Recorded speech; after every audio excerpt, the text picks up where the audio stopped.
Rais Am PBNU Kiai Haji Miftahul Ahyar ngumumno putusan final ni Kiai Haji Yahya Khalil Stakuf wis gak jabat Ketua Umum Pengurus Besar Nahdlatul Ulama utawa PBNU kait tanggal 26 November 2020.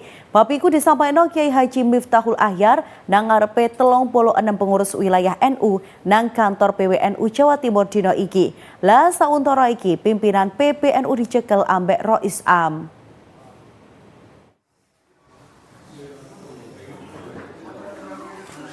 Rais Am Pengurus Besar Nahdlatul Ulama utawa PBNU Kiai Haji Miftahul Ahyar negesno kait tanggal 26 November 2020 Kiai Haji Yahya Khalil Stakuf utawa Gus Yahya wis gak njabat dadi Ketua Umum PBNU maneh.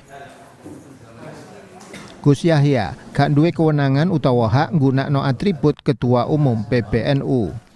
Omongan teges Rais Am iku disampaikno sakmarine silaturahmi Rais Am karo para suriah PBNU ambek 36 PWNU sing dibeber nang kantor PWNU Jawa Timur Sabtu surup mau.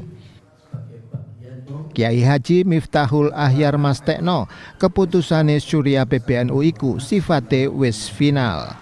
Jare Kiai Haji Miftahul Ahyar, Gus Yahya gak duwe legitimasi maneh gunakno atribut karo njupuk keputusan nganggo jenenge Ketua Umum PBNU. Saliyane iku, risalah rapat harian suriah PBNU wis disusun teko dasar data barek kondisi real. Sauntara iki pimpinan PBNU ana nang tangane Rais Am. Lagai mastekno roda organisasi nglundung normal, cidek-cidek iki PBNU ape mbeber rapat pleno utawa muktamar.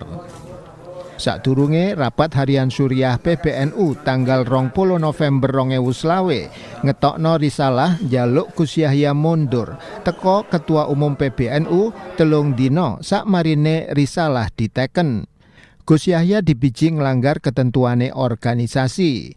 Lah Gus Yahya dhewe wis negesno dhek gak ape mundur polahe entuk mandat muktamar mimpin PBNU sampai 5 tahun. Tapi nyusul risalah iku tanggal 20 November 2020, Surya PBNU ngetokno surat edaran sing nyatakno Gus Yahya dipecat teko Ketua Umum PBNU.